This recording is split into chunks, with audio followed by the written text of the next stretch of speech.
Oi, gente, boa noite. Me escutam bem? Estamos aqui para mais uma live hoje. Deixa eu ver se a doutora Marcela, que é a nossa convidada de hoje, já entrou.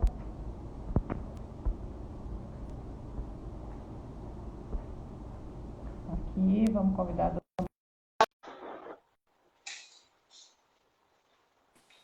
Obrigada, Val, pela ajuda. Olá! Oi, boa Tudo noite. bem? Me Tudo escuta bem, bem, você? Marcela? Muito bem. Então vamos lá.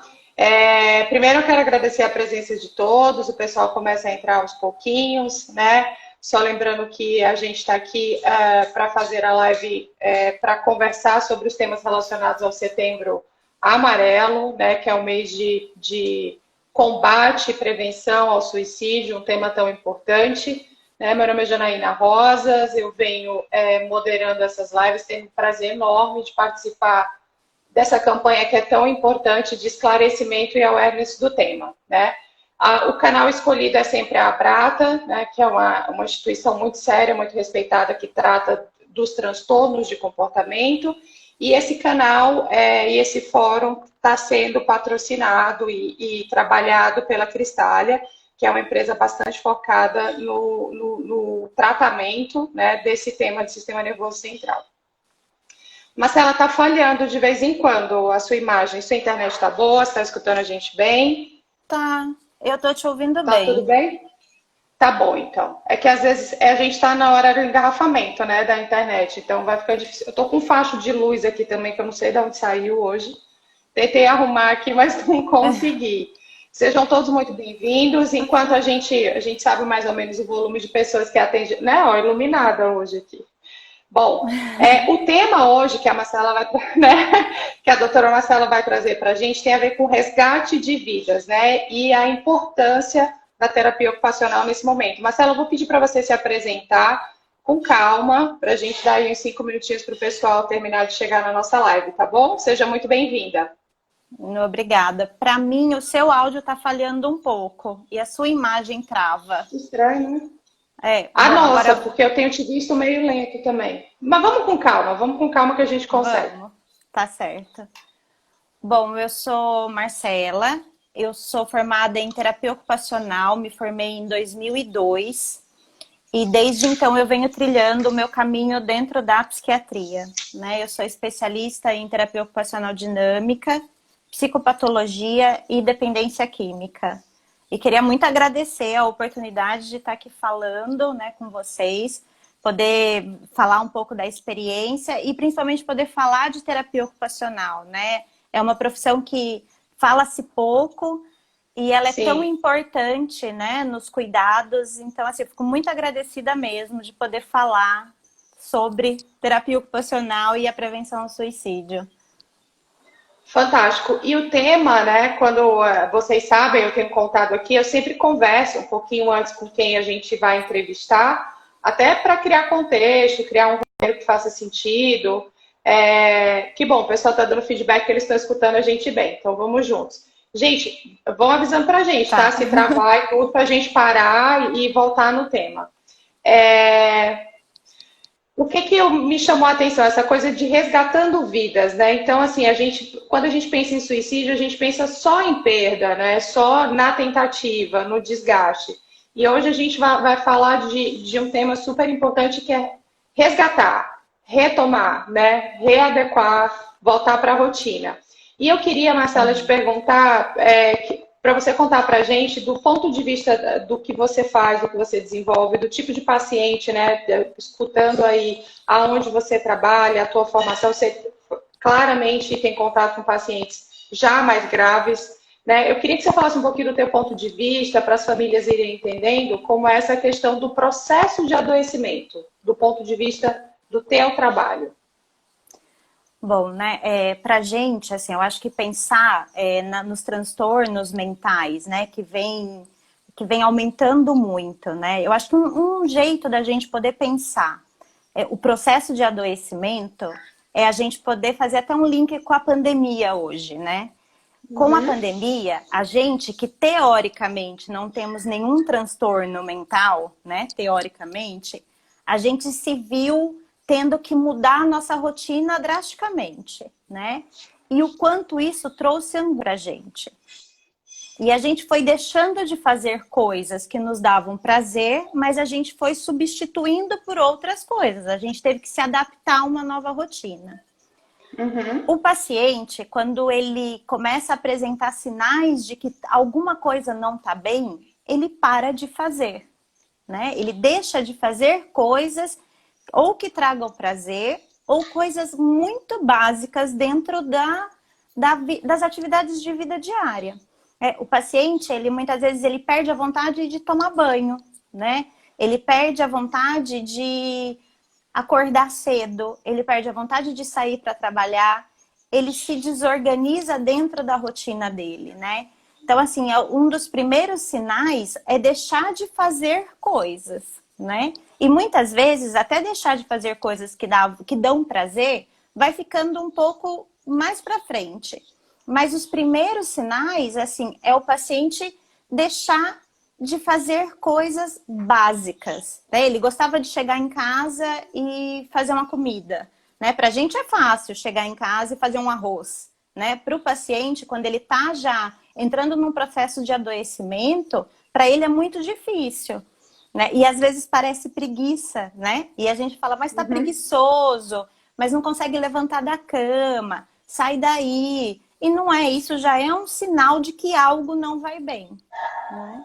E a terapia ocupacional, ela entra justamente para ajudar na organização dessa rotina, né? É reorganizar a rotina, é ter... E aí, paralelo a essas rotinas que a gente precisa organizar, ter de volta, a gente vai resgatando atividades que nos dão prazer, né? Eu acho que Entendi. uma das coisas importantes assim que me fez pensar por esses dias é que a gente tem tantos sentimentos que nos mantém vivo, né? Que a partir do momento que você vai perdendo, você acaba perdendo o medo, né? E perder o medo da morte é muito trágico, né? É muito triste. É o extremo, quando né? você Perde o medo, extremo. né? Exatamente. Eu ia te perguntar, essa é a pergunta seguinte. Val, você que me ajuda aí com as perguntas, ela é minha parceira aqui na Triunfo e nas lives. A Paula, ela comentou uma dica. Paula, se você estiver com a gente, você pode escrever novamente, que a gente perdeu aqui talvez alguma coisa. Então, a gente falou desse processo de adoecimento. Na live anterior, Marcela, a gente falou muito disso e é engraçado. Quando a gente fala uma coisa, parece que ela aparece mais vezes no nosso dia a dia, né? Igual, não pense no carro vermelho, a gente só vê carro vermelho e assim por diante. E a gente falou muito, eu tinha essa pergunta lá no final, mas eu vou aproveitar que você falou disso.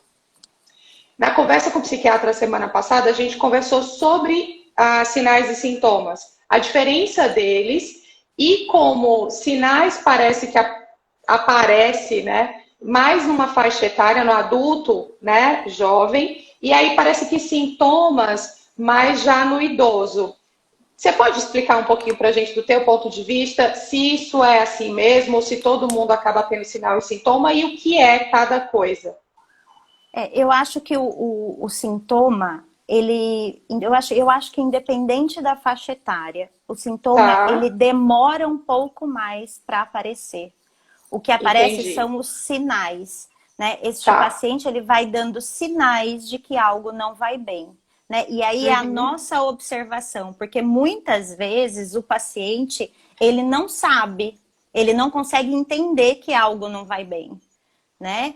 Então e o idoso, a gente precisa observar mais, né? O idoso, ele acaba falando, ele tem falas mais importantes, né? Que se sente um estorvo para a família, que não se sente mais ativo, que a vida tá longa, né? Que tá muito difícil de viver. Tudo isso são exemplos de sinais. De sinais, né? O sintoma... É justamente assim, eu tô com uma insônia, né? É um sintoma, né? Ou eu tô dormindo muito pouco, né? Eu tô sem fome. Comendo Isso pouco. são os sintomas. Comendo pouco, ou até mesmo comendo muito, Tá. Então, assim, eu tô muito ansioso, então eu aumento, sei lá, o consumo de substância, né? Então eu tô por uma ansiedade ou por uma tristeza. Isso são mais sintomas. E os sinais é aquilo que a gente vai observando do paciente, que algo está estranho. Ótimo.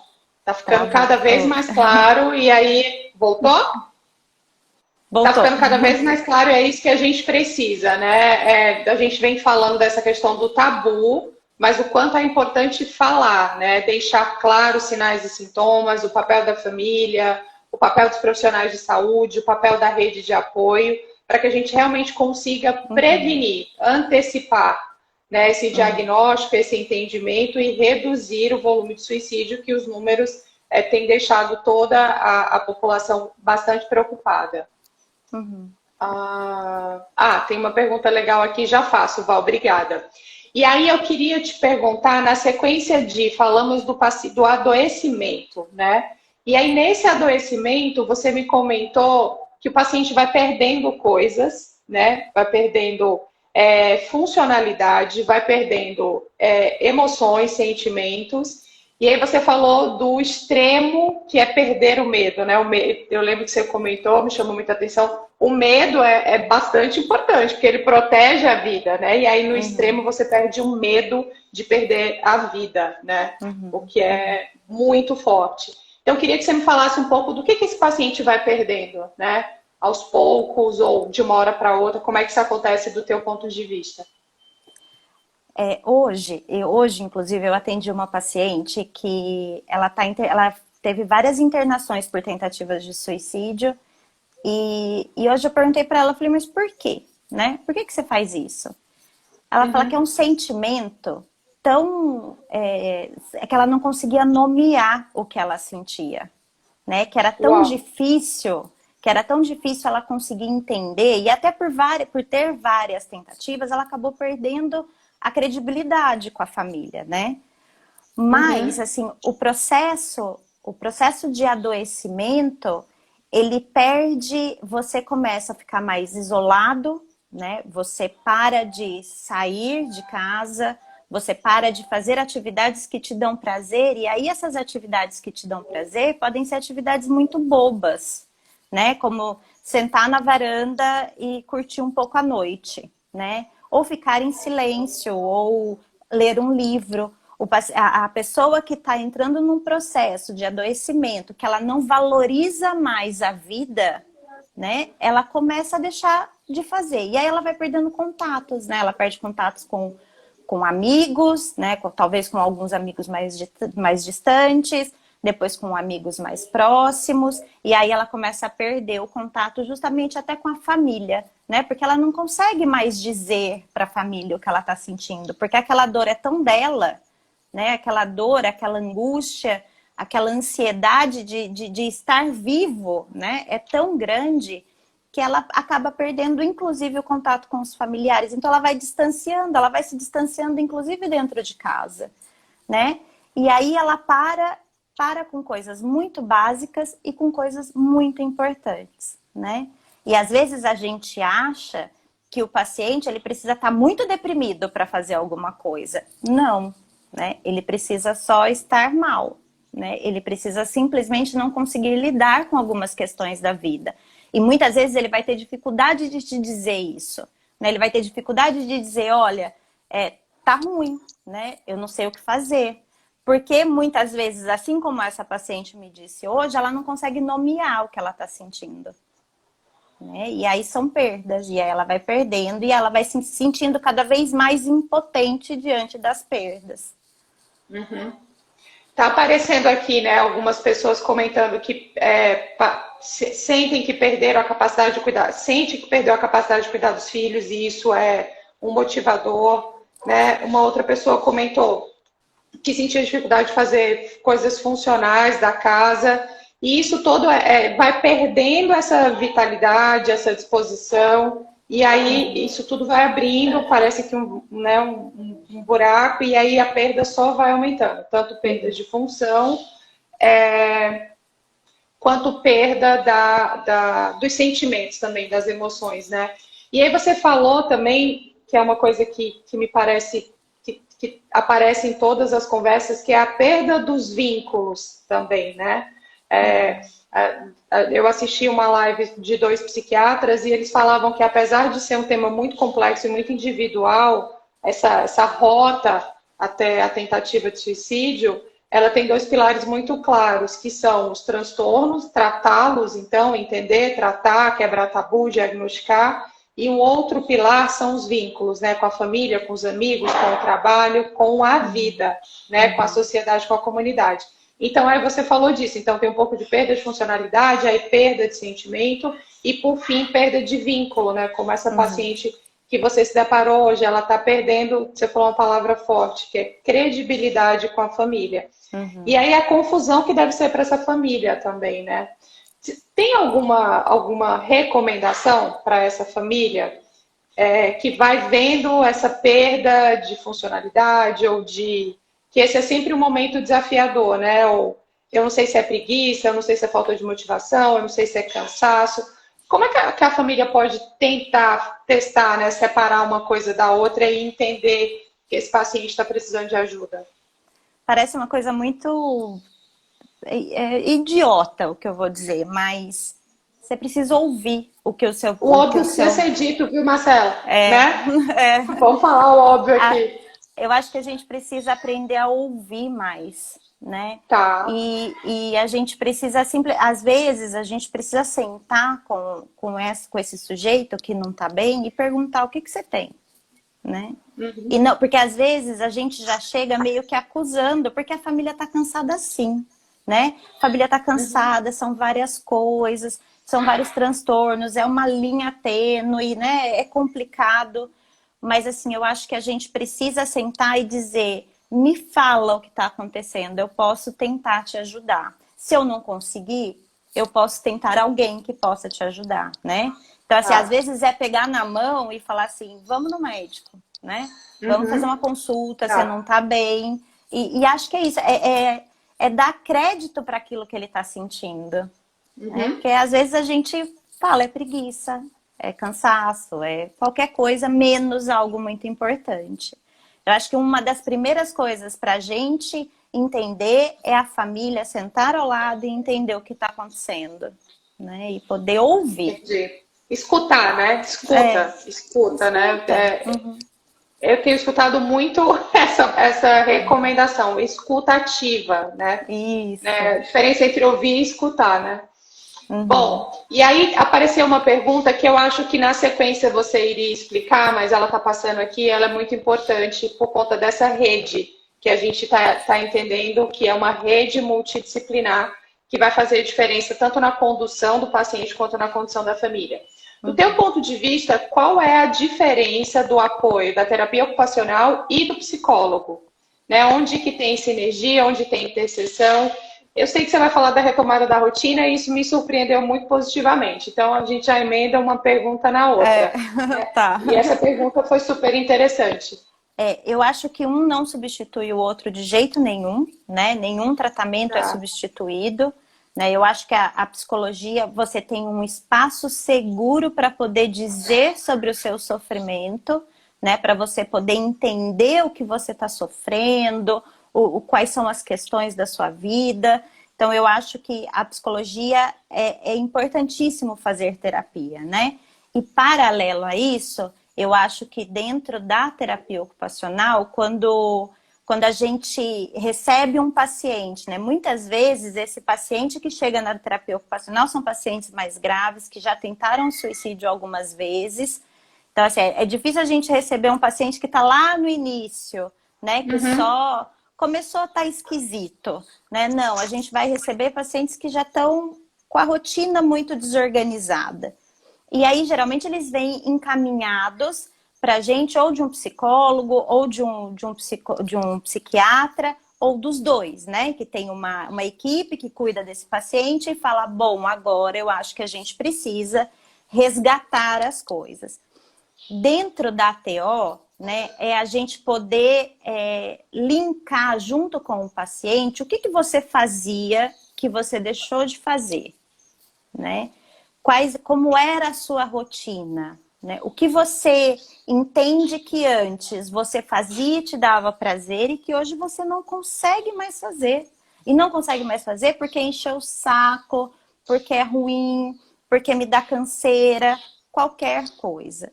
E a gente vai fazer juntos, né? Então a gente vai criar uma nova rotina, a gente vai adaptar a rotina desse paciente para aquilo que naquele momento ele consiga fazer, né? Eu não vou dizer para ele, olha, você vai fazer tudo que você fazia antes. Claro que não. Isso é um A coisa processo. típica da depressão, né? Vai, acorda, dá um jeito, vai pra academia e lá melhora. Ah, tá. Exatamente, né? Não é assim, né? Não é assim. O paciente vai vir, a gente vai entender como tá essa rotina hoje, entender o que a gente consegue colocar na rotina desse paciente. E são coisas bobas, assim, mas você vai acordar às 8. Você vai. 8 horas é um bom horário, né? 9 horas é um bom horário. Você vai tomar café da manhã. Você vai tomar banho tal hora. Então a gente vai em passos pequenos, mas importantes. A gente vai colocando isso na rotina muito gradualmente, né? E às vezes o atendimento é assim: você conseguiu tomar banho, né? Você conseguiu acordar? Quantas vezes nessa semana você conseguiu acordar no horário que a gente propôs, né? E aí a gente vai resgatando coisas. O que você gosta de fazer? Eu trabalhava, sei lá, com computador, né? Eu tô afastado, não consigo mais, a minha formação é tal. E a gente vai através das atividades, e aí pode ser qualquer tipo de atividade, desde uma atividade de artesanato, né? Uma pintura, um crochê, um tricô, uma marcenaria, até atividades de leitura ou atividades, inclusive, no computador, atividades que tragam, que remeta a ele aquilo que ele fazia e que dava prazer e novas possibilidades de fazer. Então, ele vai descobrindo dentro daquelas atividades que a gente vai propondo que ele ainda é capaz de fazer coisas. E aquilo vai dando prazer e aquilo vai trazendo ele de volta e a gente vai conversando e a gente vai mostrando para ele tudo aquilo que ele ainda consegue fazer e que ele pode fazer. Entendi. E aí a gente vai organizando. Nossa, ótimo. Então, acho que ficou super claro, acho que quando você começou, né, a fala falando que o psicólogo é um espaço para falar, um espaço seguro. Achei essa definição fantástica. Para falar sobre a dor, né? É uma palavra que aparece aqui rotineiramente o tempo inteiro. Dor do paciente, dor da família, né? Dor do não entender, dor do não recuperar. E quando você coloca, então, que o papel da tua profissão é reorganizar a rotina, é um combo mesmo, né? E um parece bastante complementar do outro. A gente conversou sobre, você teve uma fala, anotei aqui, que é falar e fazer algo com essa dor. Dá para ir, assim, na tua percepção, posso fazer uma pergunta super boba, essas coisas, assim, você vai diluindo a dor e recuperando prazer, elas caminham juntas à medida que essa rotina vai se restabelecendo, vai gastando. Sim. E também, e é a retomada da rotina que reduz a dor, ou como reduz a rotina vem prazer, e aí a gente vai vendo essa coisa evoluindo? Qual o teu ponto de vista?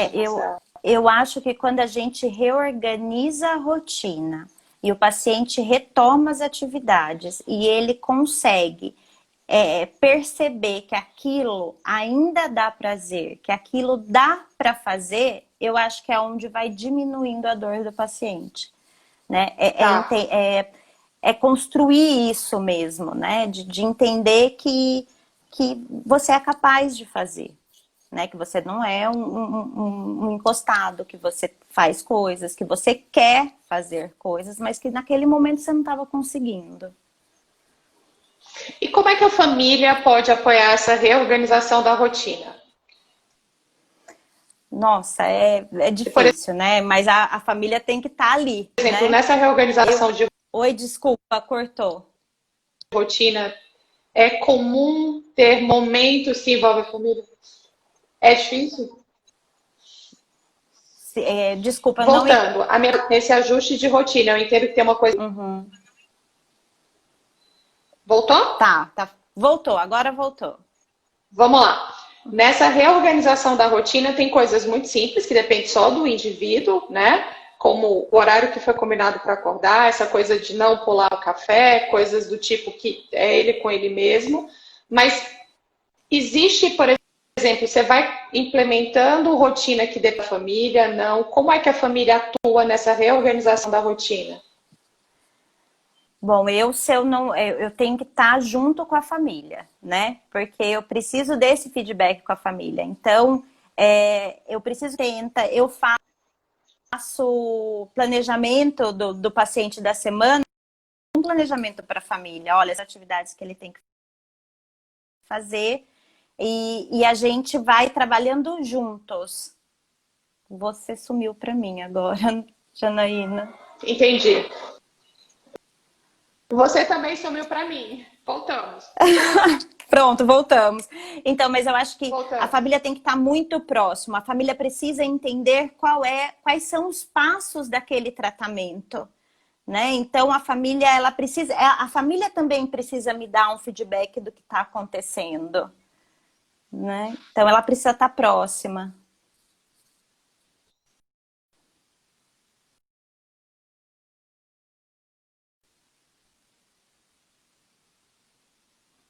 Oi, Oi, voltamos?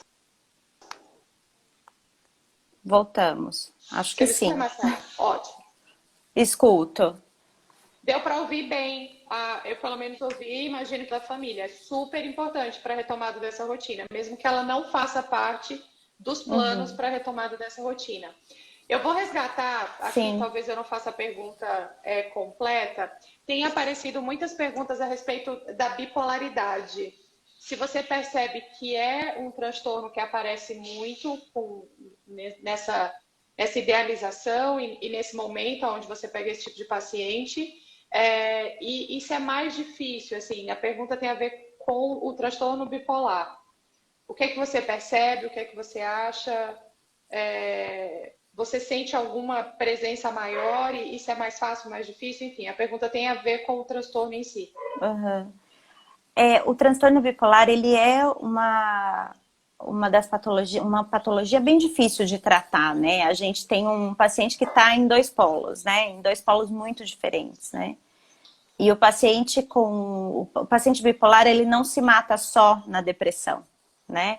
O paciente bipolar também se mata em mania, né? Porque na mania, quando ele está em euforia, ele também está desorganizado. Ele também acha, ele faz muita coisa, mas ele não faz nada, né? Então ele está numa aceleração psíquica, ele vai pensando em várias coisas, mas que de fato ele não consegue concretizar. Então é uma doença mais difícil até, né? Até por esses dois polos, né?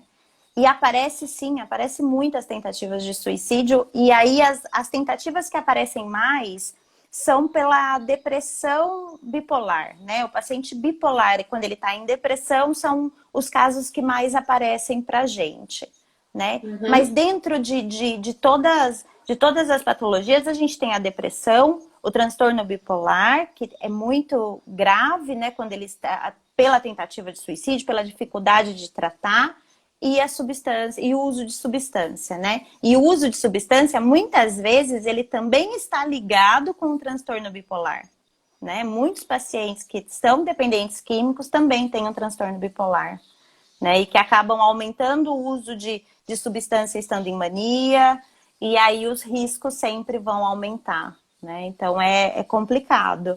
Mas é tudo assim, acho que na psiquiatria a gente tem que avaliar o caso a caso, né? Porque não é porque é uma doença difícil que talvez seja difícil, não é porque é uma doença fácil que talvez seja fácil, né? A gente tem pacientes que são diferentes, né? Com sintomas diferentes. Isso aparece muito, é muito individualizado, né? Não existe zero padrão, né? Não O que tem existe receitinha de são. bolo. É, verdade. E a gente vê aqui pelos tipos de perguntas, né, de familiares ou de pacientes também, bastante paciente na live hoje, interessante, bastante interessante. Vai Muito ver o bom. tema, né, que é super importante, resgatando vidas, é isso aí.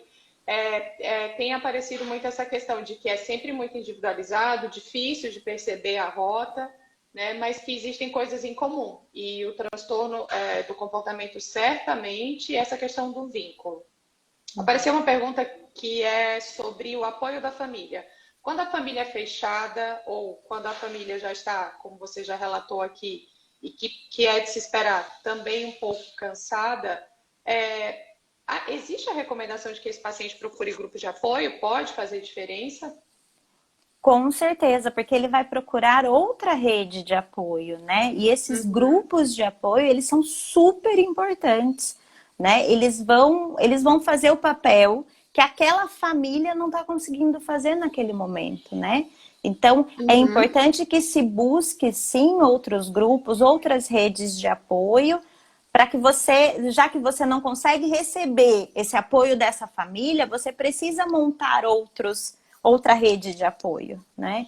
Então, assim, não é porque não tem família que não vai conseguir tratar, né? Eu acho que a gente tem que... E aí a gente também vai pensando, né? A gente também vai pensando em outras redes de apoio. E a gente vai ajudar, inclusive, a criar outras redes de apoio, né? Faz sentido. E a gente recebeu aqui um comentário que é isso, e a Brata é uma dessas redes de apoio, né? Sim. Então, a gente está no canal certo, divulgando uma rede de apoio super bem estruturada, com um grupo olha só, presença de dogs. Eu tô com medo dos meus latirem daqui a pouco. Super normal. Tá bom. Quantos você tem? Tenho 2. Eu tenho 2 gatos e 2 dogs. E eles estão comportados. Um tá trancado, né? Porque senão dificulta muito a nossa vida.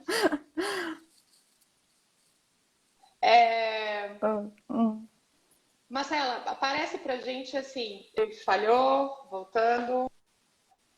Nossa, Oi, voltou.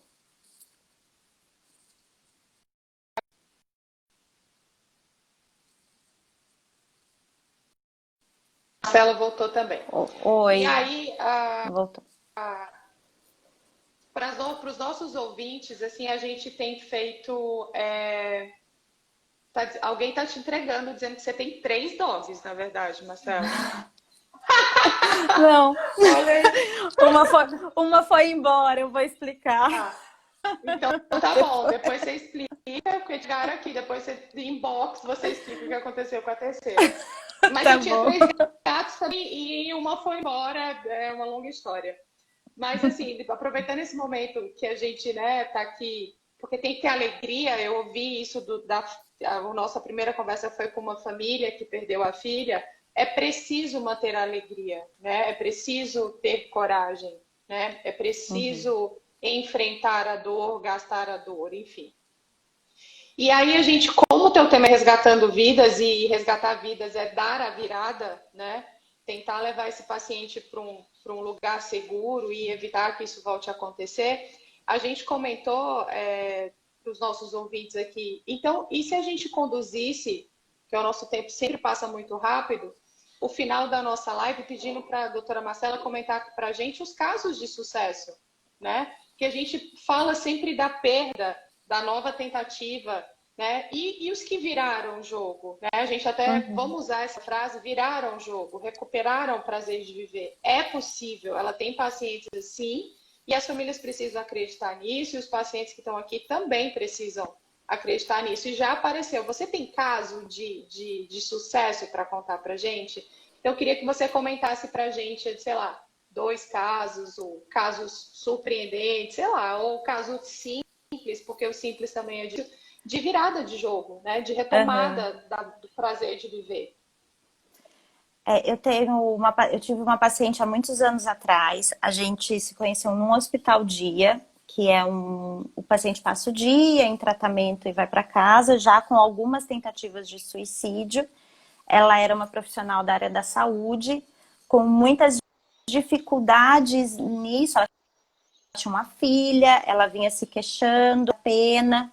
E aí eu comecei a fazer os atendimentos dela, os atendimentos domiciliar, né? Eu acho que isso também é uma coisa bem legal, a gente poder conhecer a casa onde o paciente está, né? E aí a gente começou, então, a reorganizar aquele ambiente, né? Então a gente foi reorganizando a casa mesmo. Porque a organização, né, para a terapia ocupacional, eu brinco que ela começa de fora para dentro. Quando você organiza o seu ambiente, você consegue se organizar.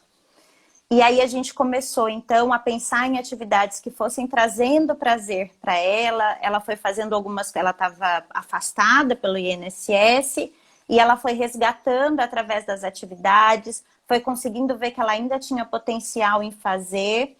E aí ela foi um processo longo, mas dentro da psiquiatria eu acho que foi até curto, né? E ela conseguiu, inclusive, voltar para o trabalho, né? E eu acho que isso pra gente é muito bom, assim, porque a gente, como a gente trabalha com fazer, né, com atividades produtivas, sim. Então voltar ao trabalho foi o ápice dela, né? Então, assim, ela ficou muito bem. E aí tenho uma outra paciente também que tem uma resistência grande em fazer tratamento, é uma bipolar, né? E com uma resistência, assim, né? Não vai para terapia, não ia para lugar nenhum. E a gente conseguiu fazer com que ela fizesse um tratamento psiquiátrico adequado. A gente encaminhou várias vezes para psicologia, porque a gente entendia também que ela precisava falar, mas sempre foi no não, no não, no não. E aí agora, recentemente, com a pandemia, ela resolveu se dar ao direito de se tratar, né? Olha, De entender o quanto ela precisava daquela rotina, né? Do quanto ela precisava se reorganizar dentro de todas as mudanças que ela teve na vida, né? Então, assim, ela já está aposentada, não trabalha, mas, assim, já teve algumas tentativas, teve algumas ideações, mantinha uma ideação, uma coisa de que a vida não valia mais a pena. E aí a gente foi retomando, então, inserindo atividades para que ela entendesse que dava para fazer coisas bobas, mas coisas que pudesse trazer mais alegria para esse tempo de pandemia, né? E aí agora a gente está num processo bem legal, assim, acho que ela consegue entender, agora ela quer viver, né? Ela olha, quer estar diferente, né? viva para continuar fazendo coisas, né? E isso é Essas coisas que muito... ela conquistou. Essas coisas que ela foi Interessante, conquistando, né? Então, eu interessante, acho que esses são interessante. os dois casos mais... Eu acho que tem vários, né? Mas esses são os que mais me chamam a atenção, assim, nesse momento. Excelente. E quando você estava falando da importância e de como você promove a retomada da rotina desse paciente, não sei se é paciente, enfim, fez um comentário que manter a rotina, que houve um aprendizado, eu li aqui, que manter a rotina é a sustentação do bem-estar dela, né? Uhum. E aí, quando a gente fala de rotina, pensa em disciplina, quando, por exemplo, eu tenho um filho, né? Todo mundo fala, precisa ter rotina, criança precisa ter rotina. E a gente leva a rotina para um lado chato, mas ter rotina é seguro, é agradável, dá prazer, né?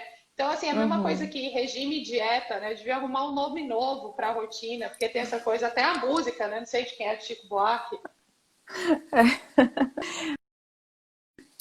Oh, falhou As você de colocações. novo. Até onde você me ouviu? Ai, falhou de novo. Acho que Oi, tá, vamos ver. Acho que agora voltou. Não,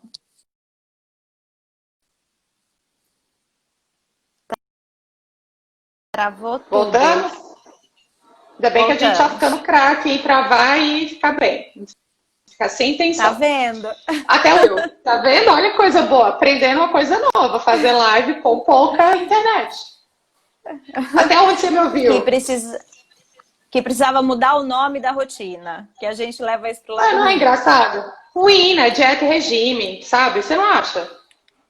Eu Uma ideia muito acho louca, horrível. não? Não é? Não, é. Porque quando Não toda vez que a é. gente vai falar assim, mas não tem aquelas pessoas que falam, eu não gosto de rotina. Imagina, Sim. rotina é ruim. Não, rotina é É, bom. chato. Sim, concordo.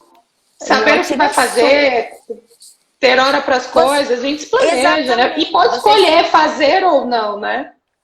Exatamente. Exatamente. Dentro da rotina, você escolhe aquilo que você quer fazer ou não fazer. E tudo bem, às vezes a gente pode deixar alguma coisa para amanhã, não tem problema, né? Só que o amanhã não pode ser sempre. E a rotina Fantástico. é isso, é a gente se organizar. Val, tem alguma pergunta que tenha passado? A Val é minha assistente aqui. Vamos ver, porque está chegando ao fim. E se cair, eu não gravo. E aí eu vou levar um puxão de orelha, não de cabelo. Bom, enquanto a Val dá uma olhada se a gente esqueceu de perguntar alguma coisa. E tem aparecido coisas boas aqui, né? O pessoal tem falado de essa coisa de colocar na rotina pequenos prazeres. Então, apareceu muito aqui yoga, reiki, né? Eu escutei muito sobre artesanato, música, todas essas coisas que também trazem conforto, alegria para a rotina. Marcela, eu vou te pedir, dentro do teu ponto de vista, assim, muitos elogios, né? A Valéria está dizendo que tem muitos, que é melhor a gente fazer uma live nova. Bom, mas espero que a gente tenha respondido algumas importantes. Vamos ficar até outubro fazendo e vai ser ótimo, porque quanto mais a gente falar desse assunto, mais pessoas vão entender melhor e ajudar mais gente. Mas, assim, o teu ponto de vista foi tão bem colocado, né? E deu dicas tão simples. Eu queria que você fizesse uma última fala do que você acha que é importante nesse Setembro Amarelo, o que a gente pode fazer mais, qual tipo de olhar que a gente pode melhorar, para que a gente possa criar mais redes de apoio, para que a gente possa apoiar mais esse paciente e possa impactar, quebrando esse tabu, falando mais do que fazer, do que procurar, né? Deixa uma última fala para a gente do que você vive, do que você vê e de que esperança a gente pode deixar aqui. Eu acho que a primeira coisa é a gente tentar estar próximo das pessoas que a gente ama, né? A pandemia nos afastou tanto que eu acho que tem aumentado tanto os números, as menções ao suicídio nas redes sociais, isso tem aumentado. Então, assim, se você consegue estar próximo daquela pessoa ou dos seus amigos, sinta-se próximo, seja online, seja pelo telefone, tente se manter conectado com essas redes que te faz bem, né? E tem coisas que a gente não consegue fazer nesse momento de pandemia, mas a gente tem outras coisas, faça que te dê prazer, né? Leia um livro, fique de bobeira, faça coisas que te tragam prazer.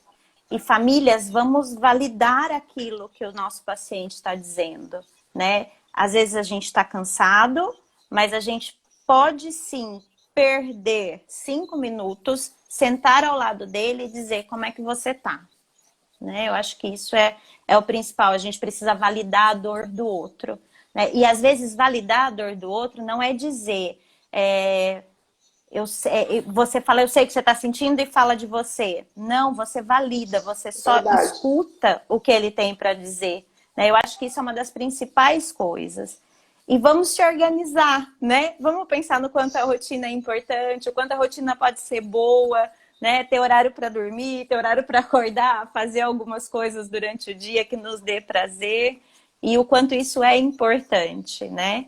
E acho que essas redes de apoio, os serviços de apoio, eles estão aí para ajudar, né? Para acrescentar coisas. E, bom, eu acho que é isso, né? É a minha visão hoje como TO, que eu acho que a gente precisa ter uma rotina organizada. Que bom. Super contribuição. Às vezes a gente fica com um olhar tão fechado, né? Acha que é só aquela coisa, ou só aquele sentimento, ou só aquele caminho, ou só aquele médico. Enfim, tem uma equipe multidisciplinar e aí às vezes você puxa uma ponta e aí, como você falou, né? Você resgatou uma paciente bipolar, já com tentativa, que não ia nem no psiquiatra, nem no psicólogo, não tomava nada, né? E ela, pela tua via, ela acabou entrando numa linha de tratamento que seria ideal, que é a multidisciplinar. Super agradecer a sua presença. Fica a dica, vamos trocar a rotina por outro nome, um nome mais bonito, mais charmoso, né? Brincadeira. Vamos tentar.